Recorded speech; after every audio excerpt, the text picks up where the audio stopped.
This is Stuff You Like. It's Carrie Fisher's 60th birthday. Happy birthday, Carrie Fisher! And old and new is a major theme in The Force Awakens. Indeed, one could hardly avoid it as a theme considering how much of the original trilogy cast returned to be important. The plot of The Force Awakens goeth thusly. A lot of people want this droid whose name is BB-8 because he has a map to Luke Skywalker, or at least part of one. Resistance pilot Poe has him, but then he's captured by the First Order. Luckily for him, Stormtrooper FN-2187 has broken programming and needs to get away, and so stages a jailbreak with him. The droid meets up with Scavenger Rey, and after a bunch of chasing, FN-2187, now Finn, and Rey meet Han Solo and go get help from Maz Kanata. But then Rey gets captured, and so Finn and Han break into Starkiller Base to get her back, and also to blow things up. In the process, Han is killed by his seduced to the dark side emo teen son. Rey and Finn fight said son, and live by a combination of dumb luck, prior skill, prior injury, and actual force use. Scarier than the Death Star base is blown up, the Resistance return home, the map is complete, Rey goes to find Luke and dramatically holds a lightsaber in his direction, roll credits. It's a lot like A New Hope, which I guess means that Luke Skywalker is now Yoda. But it's not just a rehash of A New Hope, because not only do they do things somewhat differently,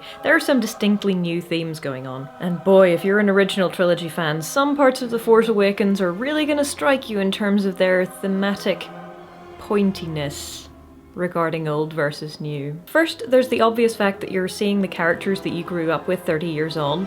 It provokes emotions. There's this poem called 221B, which begins, "Here dwell together still two men of note, who never lived and so can never die." Fictional characters don't have to age. You can watch A New Hope today, tomorrow, next year, and Leia will always hide the Death Star plans in R2-D2. Luke will always find R2 on Tatooine. Han will always turn up in the nick of time during the Death Star trench run. But The Force Awakens disrupts this a little bit with the reality of time. It forces us to acknowledge that while characters in movies don't age, people do. My mum, who also turned 60 this year, happy belated birthday, Mum.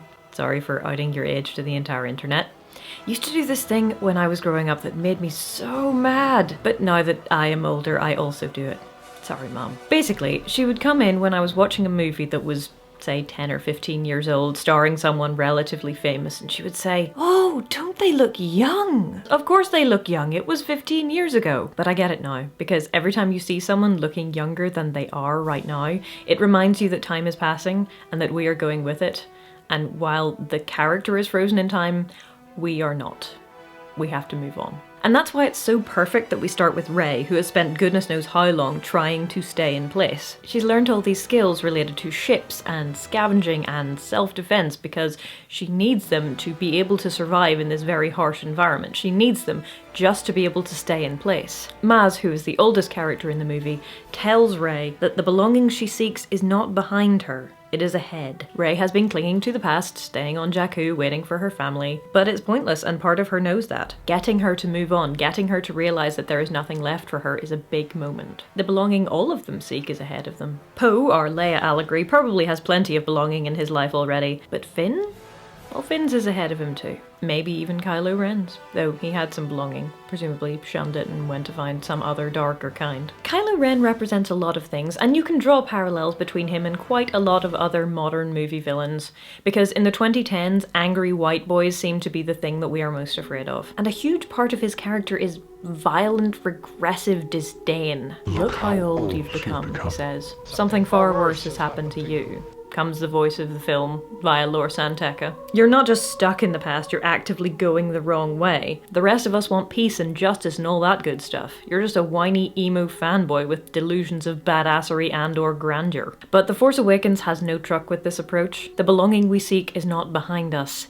It is ahead. The world has moved on, and so must we, but that doesn't mean giving up on belonging to this beautiful, shiny Star Wars collective. It just means that there are going to be more people to join in. And the various characters' approaches to belonging and to moving forward tell us something about the kind of people that they are. Kylo Ren clings to Vader as a bad guy and forgets his redemption. His status quo worship runs so deep that he wants to go back to a time before he was even born. Rey clings to the idea that her family are coming back, but must eventually accept that they aren't. and that time has moved on, and so must she. Finn clings to Rey. Out of all the characters, his moments of change are the sharpest. One minute he's a stormtrooper, the next he's breaking out. One minute he's running and hiding from the First Order and thinking of basically nothing else. The next he's breaking into Starkiller Base to rescue his second ever friend. Han starts off as a grumpy old man who has gone back to what he thinks he's good at. Jury's out on that one, pal.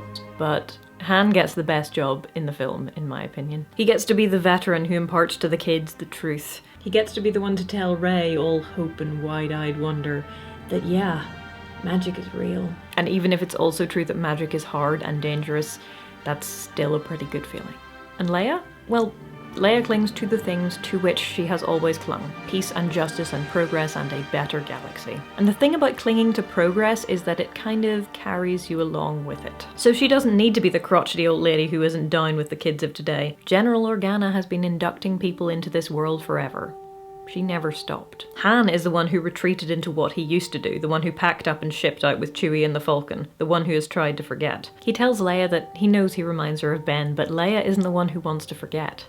He is. And Finn and Rey's aforementioned wide-eyed wonder, that's a big part of what brings him back to his better self. Appropriate, no? It's easy to get jaded about the stuff that was once important to us, and maybe that's what Han represents. It's easy to forget that wonder we felt when we first entered a new world and discovered that yes, magic is real and things are dangerous, but they are also beyond your wildest dreams. But Leia never forgot. To me, she's royalty. It's okay to remember the past, says The Force Awakens. Heck, it's even okay to reference the past. We do it all the time. But it's not okay to live there. Look how old we've become. Kylo Ren may disdain us for it, but I don't think it's a bad thing. After all, we can't go back. That feeling we got when Star Wars was brand new to us, we've done that. It's past. We can still be there when new people take their first step into a larger world. So happy birthday, Carrie Fisher. And thank you. Princess Leia was the character who drew me into the world of Star Wars the first time around. She was who I wanted to be when I got older, even if the hair buns were ridiculously unflattering. And you know what? I think I still want to be General Organa when I grow up. So clearly you're doing something right. Thanks for watching this episode of Stuff You Like. If you'd like to support the show, there is Patreon, patreon.com/JillBearup. Or if you're on Storygami or Maven, there's a donate button beneath this video. If not, you can follow me on Twitter @JillBearup, and regardless, I'll see you next time.